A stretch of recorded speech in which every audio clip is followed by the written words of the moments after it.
7th class.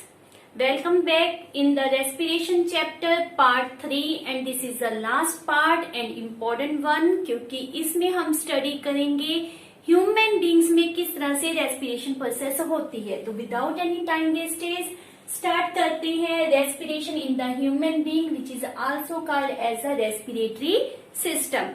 तो respiratory system में starting कहाँ से होती है? With the breathing. ब्रीथिंग आपको शुरू में ही मैंने समझाया है। It is nothing but intake of oxygen and outlet of carbon dioxide. तो ऑक्सीजन के इनटेक को क्या कहते हैं बेटा? Inhalation. Breathing, intake of oxygen is called inhalation and release of CO2 is called as exhalation. Inhalation का दूसरा नाम होता है inspiration and exhalation is called as the expiration. ये दोनों नाम किसके लिए है? intake of oxygen और ये किसके लिए है? release of CO2। तो रेस्पिरेशन की प्रोसेस में ब्रीथिंग प्रोसेस आती है। रेस्पिरेशन में हमने सबसे पहले क्या करना है? Breathe in the oxygen. Oxygen जो हमने ली है किसके द्वारा एंटर होती है? By the nostril. तो सबसे पहला पार्ट क्या है? नोस्ट्रिल्स। नोज। नोस्ट्रिल से एंटर होकर एयर कहाँ पहुंच जाएगी? In the nasal cavity. कहाँ पर पहुंचती है? In the nasal cavity. Meaning तो समझिए आ रहे, नेसल कैविटी। नेसल कैविटी में हेयर होते हैं एज वेल एज म्यूकस होता है। दो चीजें याद रखो, हेयर एंड म्यूकस। इस दोनों का ही इंपॉर्टेंट रोल है। देखो, जो एयर एंटर करती है उसमें डस्ट पार्टिकल हो सकते हैं, उसमें कुछ बैक्टीरिया हो सकते हैं। तो हेयर्स क्या करते हैं? जो नेसल कैविटी में हेयर्स होते हैं वो डस्ट पार्टिकल या फिर बैक्टीरिया को एंटेंगल कर लेते हैं, वहीं पर वो फंस कर रह जाते हैं। जो एयर अंदर जाएगी वो आप कह सकते हो फिल्टर हो गई, क्लीन हो गई। एज वेल एज यहाँ पर नेसल कैविटी में जो एयर पहुंचती है वो वार्म अप हो जाती है और म्यूकस के कारण वो लिटिल मॉइस्टन हो जाती है। तो इन तीनों का ही हमारे आगे प्रोसीजर में हेल्पफुल है। नेसल कैविटी में क्या क्या हुआ है? एयर वार्म अप हो गई, उसमें जो बैक्टीरिया डस्ट पार्टिकल थे वो रिमूव हो गए, एज वेल एज वो मॉइस्ट हो जाती है। तो अब नेसल कैविटी से एयर आगे जाएगी। आगे कहां पर पहुंच? That reach into the pharynx. Pharynx wind pipe आ गई, वो फर्दर ट्रैकिया में जाएगी।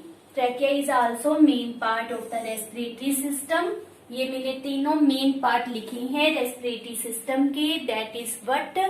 Nostril, trachea and lungs. तो नोस्ट्रिल के बाद फेरेंक्स। फेरेंक्स जस्ट एक पासेज होता है, उसमें कुछ नहीं होता। वहां नोस्ट्रिल से ट्रैकिया तक एयर को, ऑक्सीजन को पहुंचाने का, CO2 को बाहर निकालने का एक पैसेज है। तो फेरेंक्स से वो कहां पर पहुंचती है? ट्रैकिया में। यहाँ in between of pharynx and trachea एक पार्ट प्रेजेंट है, लेरेंक्स। लेरेंक्स पार्ट जो होता है that is for the speech. यहाँ पर 2 फ्लैप्स प्रेजेंट होते हैं, बिल्कुल लिटिल पासेज होता है जहां से एयर ने क्रॉस करना होता है। और ये जो फ्लैप है they will vibrate when the air passes through it. Because of that vibration voice sound produce होती है। तो you can say this is act as a voice box. In the male ये थोड़ा सा परट्यूड आउट होता है। देखते हैं ना मेल्स में कि ये हिस्सा थोड़ा सा उभरा हुआ होता है। That is also called as Adam's apple. Adam's apple is another name for the larynx. तो that is also just a passage of the air. उसने भी कुछ नहीं करना। फिर वहां से कहां पहुंच गया? ये विंड पाइप में, which name is trachea. Trachea जो है वो फर्दर थिन पाइप में ब्रेकअप हो रही है, जिसको हम कहते हैं ब्रोंकिल। Bronchi enter into the lungs, left and right lung में ब्रोंकाई एंटर हो जाती है और फर्दर सब divided into the thin pipe which is called as bronchiole. और ब्रोंक्यूल के साथ आगे अटैच होते हैं air sac, balloon like bunches of grape like structure होता है जिसका अनदर नेम होता है alveoli. This is the main part जहां पर बहुत क्वांटिटी में ब्लड कैपिलरीज प्रेजेंट होती हैं। क्या प्रेजेंट है इसमें? Blood capillaries. जो ऑक्सीजन यहां से चलकर एल्वियोली में पहुंची है वहां पर बहुत ब्लड कैपिलरीज है, तो उन ब्लड कैपिलरीज में ऑक्सीजन एंटर हो जाएगी।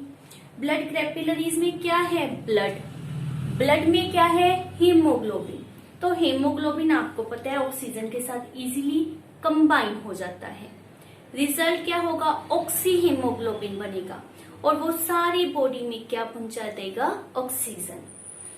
Oxygen by the diffusion process हर एक बॉडी पार्ट में, हर एक टिश्यू तक पहुंच जाती है और वहां से जो CO2 है that enter back into the blood और फिर से blood pushes into the alveoli. Alveoli से बैक पाथवे स्टार्ट होगा एंड नॉस्ट्रिल से CO2 गैस जो है वो रिमूव हो जाएगी। तो इस तरह से process of respiration occur in the human body. One thing more, breathing process जो होती है वो इनवॉलंटरी इन नेचर है, means not in our will कि हम जब चाहेंगे तब सांस लेंगे, जब हमें नहीं चाहिए नहीं लेंगे। ये रेगुलर होती रहती है, हमें पता भी नहीं चलता कि ब्रीथिंग हो रही है। It is continuous process, whether हम टेंशन में है, वेदर हम रिलैक्स है, ये प्रोसेस कंटिन्यूसली हो रही है। It is a mechanical process, just involve but intake of oxygen and outlet of carbon dioxide. Respiration हमने कहा था क्वाइट डिफरेंट है। किस तरह से डिफरेंट है कि इसमें क्या होता है? Break down of glucose. तो ये भी माइंड में रखो कि यहाँ पर हम 3 टर्म लेंगे।